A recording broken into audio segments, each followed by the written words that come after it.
Okay, a little shift in gears now. We want to talk about some of the duties and the protections or safeguards that go with taking on the responsibilities and accountability for board service. And there are 4 or 5 things that I'd like to address here that you may or may not know a little about. They all apply regardless of the type of board. And the first of those is the fiduciary duty of care. And in this instance, directors have to make a business decision that's based on all the available information that they can get to make a wise decision. They have to act in a deliberate and informed way. And they have to believe that the actions that they're about to advocate or promote are in the best interest of the company, not in the interest of themselves. So that's the duty and obligation to represent the best interest of the shareholders and stakeholders and the employees. Now, they have to investigate all the options and make this decision. The business judgment rule is sort of the assessment of how well they exercise against that. And that determines if the board properly exercises the duty of care. If you exercise good business judgment, you have a pretty safe harbor there. The court does not have to agree with the judgment that you have made, but if you in fact did receive facts, if you did sift and winnow those facts and you reached a judgment as a board, the courts will respect that. If you do what your charters and your committee charters tell you that you're supposed to do, I don't think you have great exposure at all.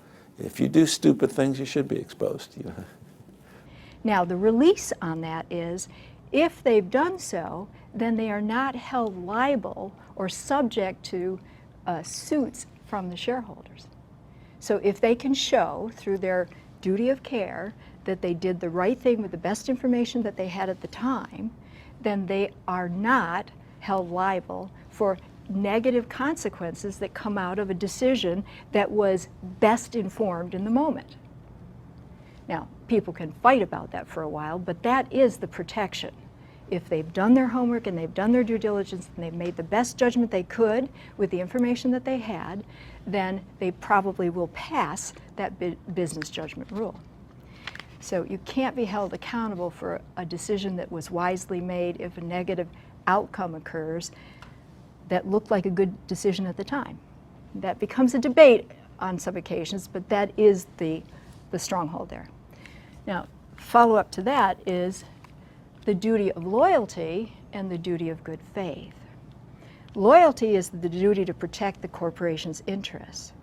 It's an obligation to refrain from any conduct that might imply personal interest overriding the responsibilities and the loyalty to the corporation. You have to avoid any conflicts of interest or any representation of self-interest, and you have to have undivided allegiance to the corporation's best interest. Duty of good faith is sort of a subset to that. The board members have to refrain from any self-dealing, and when a person uses his or her position as a way to make a personal profit or personal gain, that's a violation of that.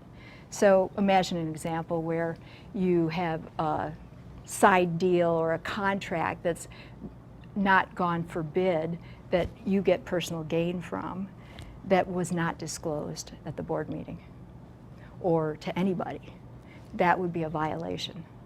If you have anything that might be a personal conflict of interest, you have to recuse yourself in the board meeting so that you're fully disclosing that that's not appropriate for you to have a vote. That's the way you protect against this conflict of interest. In the event that anything comes up, you have a duty to disclose right away, typically to the board or the general counsel, so that it's clear. I think it's just a really good practice to talk about potential conflicts of interest. If there's likely to be a conflict of interest, you're much better identifying it before you put somebody on the board and then making sure that you have the conversation with the individual. And if you can't address the conflict, then obviously you should not be electing that person to your board. There are also some things to know about as points of reference so that you know what you can and cannot do while you're serving on a board. These two are your sort of Bibles. First is the Articles of Incorporation, which is the first document that goes with a registration for an entity. And it lists the name of the company, it lists the directions for how you can serve the company if you need anything. It gives the address of it, the basic stuff that is there for filing with the state. And once you've done that, if you want to change it in any way, it costs money to amend it. The next part is the bylaws, and that's your Bible. That gives you all of the rights and privileges and instructions and guidelines for how the board will conduct its meetings, its events, its affairs, the rights and privileges, etc. You should always have a copy of that with you, and you should read it carefully. And it's amendable, subject to review by the board itself. There's no cost associated with that, so the policies and practices can change as the organization does, or as the board gets wiser, or as regulations require. But that is your Bible, and you can always refer back to that. If something's going off key, you can refer back to that and remind people what needs to be done.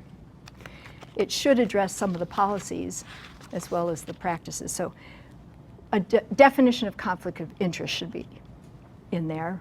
Rules for amending should be in there. Outline of the daily practices should be in there. The structure and the rights and the duties are all there. If you're getting oriented to a board, that's the first thing you want to read, so you know how to prepare. Now, given that there's so much exposure and risk, the other thing to know about is about D&O insurance. Directors and officers' liability insurance is there to help protect you should there be a claim against the board for practices that are questionable. Those are usually brought up case specifically, and there is, in most of those policies, some protection by good insurance companies that say, all right, it costs this much, but as time goes by, if you keep coming up against an issue, we're so going to shrink the exposure and the coverage we're going to do for you. So you don't want to be on board where this happens too often, but you are protected a little bit against claims that come. Now, not every nation practices with D&O insurance. If you're in Australia, you do not have as much protection. They can pierce the veil. So if you're in Australia and you want to serve on a board, you want to be brave and smart and make good decisions so you're not as exposed. If you're in China, D&O insurance is not heavily used. It is protected by the state on who can even offer D&O insurance, and because of that, there aren't very many companies that get it. And as you can imagine, China companies are in a lot of morass right now, if you've been following what's going on there, and there's not a lot of protection for the people on the boards. So be careful where you go and check for D&O. How real is the liability exposure for today's board members? It's real, but there's different types of liability. And I think the one that board members are most concerned about is reputational liability. And you have to be vigilant, you better be on top of it because things can change quickly. It was only a decade ago we saw some of the most venerated companies in corporate America collapse right before our eyes. The Enrons, the HealthSouths, the Tycos. And then we saw a financial crisis where some of our largest financial institutions collapsed. So you have to be on the job, you have to be alert and do your homework. If you don't have conflicts of interest and you do your homework, you don't have to worry about financial liability. Now let's shift just a little bit, because while I talk about Australia and China, I'd like to talk a little bit about what's going on globally so that you know, if you're looking at particular regions, that the landscape of governance differs depending on where you're looking. The definition of governance is quite different, and it's partly cultural, it's partly just readiness and standards. If you're looking at the US, the definition of governance today is to protect the shareholders. If you look at Europe, which has pushed the definition of governance so far afield compared to where we are, that US people are frightened by what Europe is doing, they are defining it as protect the shareholders, the stakeholders, the employees, society, the environment. You know, you better not go to sleep at night if you're a director there, because everything's happening 24/7 and you're the guru.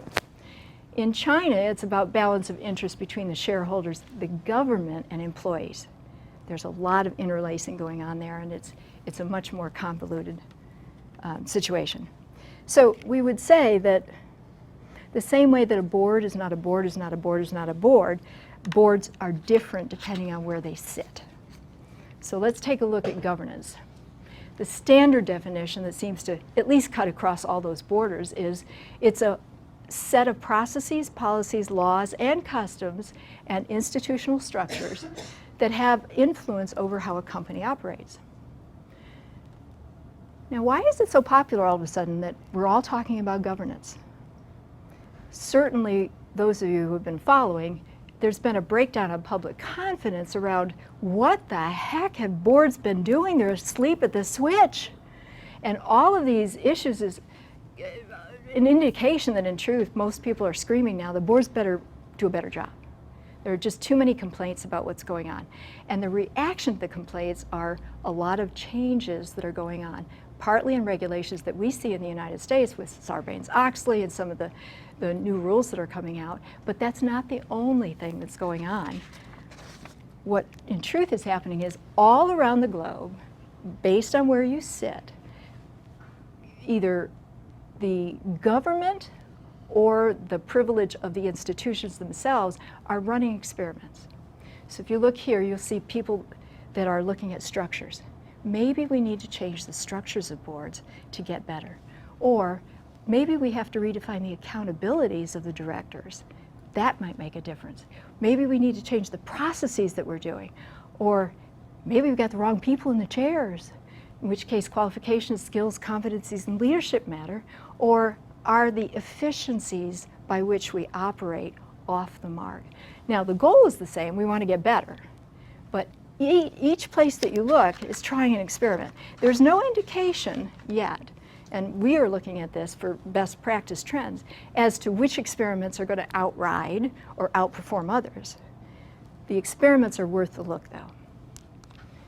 Now, if we take just the structure question, for those of you who haven't looked at beyond the US structure, which is the Tier 1, it's important to know there are at least 3 that we've been looking at as popular.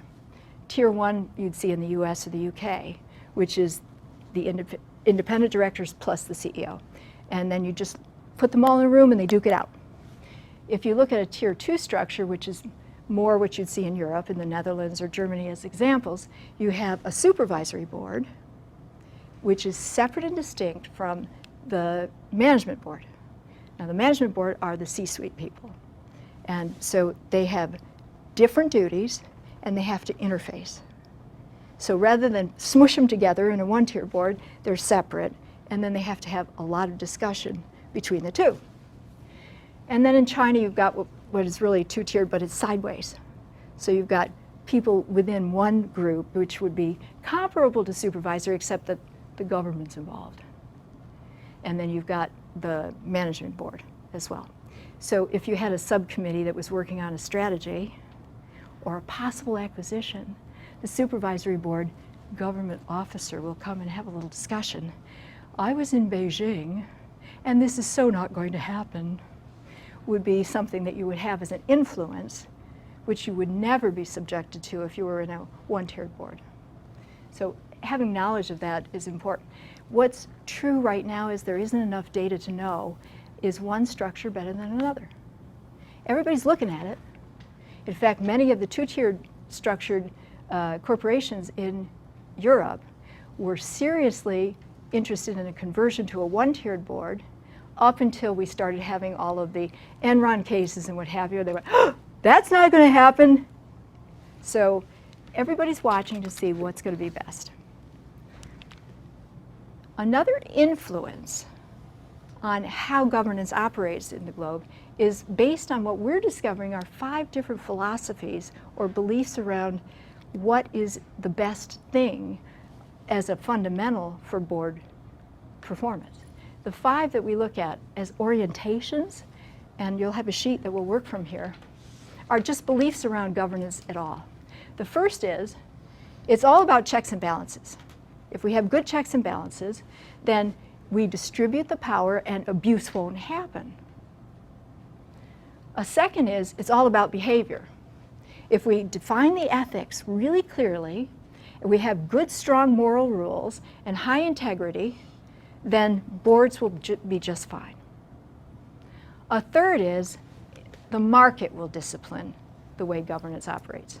The pressures of the market, the consumers and the stakeholders outside the world within that particular domain will apply enough pressure that we as board directors will conform.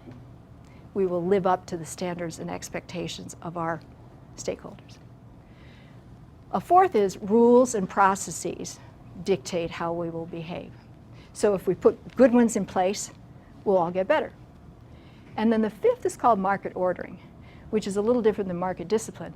If an institution or an industry takes the initiative to self-correct, things will be better. So for example, in the financial industry, because of everything that happened with the collapses that we've gone through, if the banking industry just takes charge of itself and fixes it and imposes its own regulations, then things will get better. So in many instances today, you see regulatory rules, and then you see banking regulations which sit underneath that. And sometimes those are even more strict than the government ones, but they work in tandem.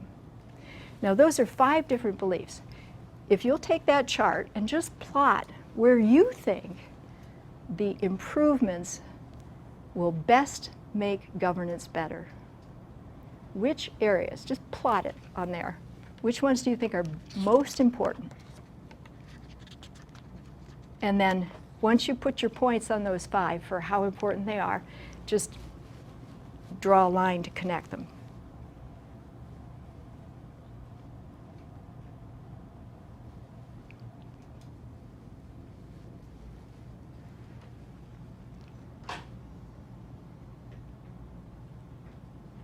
Everybody's got the same one, right?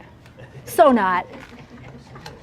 Thinking about this, compared to before the financial crisis actually hit, this is how the government and the economists were outlining the way the world operated.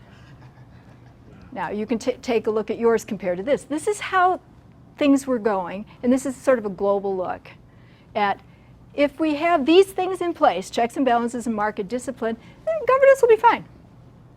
Now this is pre the financial crisis. Now, I told you experiments were going on. Let's take a look at after the financial crisis. Whoops, it went the other way. Look at that. Now we're pushing over. We're going to fix it with rules, we're going to fix it with behavior, and we're going to look at market ordering.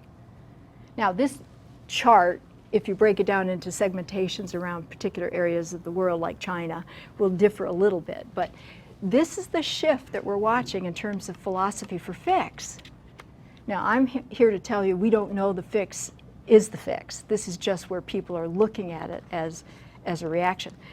Every country has experiments underway that are slightly different. So if you look at the UK, they're looking at checks and balances and KPIs and processes. If you look at the Netherlands, they're shifting from marketing to norms and behaviors. China's trying to shift from the state-owned enterprises to public entities. They're trying to figure out how to get out from underneath that and create a different set of independence with lead directors. But they're really struggling because they've got third-party interactions that are going on which conflict the whole model. And of course the US is shifting from checks and balances to a lot more rules. And those of you who have been working with boards, if you've been on them or you've been subjected to it because you have to present to a board or a committee, know that it's not as much fun as it used to be because the focus on strategy has shifted now to conformance to the rules and regulations and making sure a lot more time is being spent on that. It's a duty. It's just not as much fun. So one of the issues associated with this is, given that there's so many different things going on in the world, can we create a global standard? Nobody really knows yet because nothing sits above the nation state in corporate governance. So you have to, as a responsible director, know the differences across these different regulatory environments and become proficient if you're working in a corporation who is represented, or which is represented, in multiple regions. And the data related to best practice is just starting, so we don't know the answer. It's going to take 5 to 7 years of trend data before we really know what a best practice is. Even if we knew it, nobody owns it. who would be the daring, brave enterprise or entity that would choose to say, I own that? We don't have that. So what's happening right now, our associations are coming together to try and look at this as a community and create maybe an idea for what would be best practices. As a function of that, you will see many trends that are starting to move that will be monitored. So this idea of continuing education or permanent education would be a trend. More involvement in strategic engagement with the board is a trend. Diversity is a trend. Fuller transparency is a trend. There are about 10 that we're monitoring to see where those changes might take us for the future. So with that in mind, having looked forward into the global environment, we're going to take a stretch break for a few minutes, and then we'll take a look at coming back to the present to see how you might fit in the future.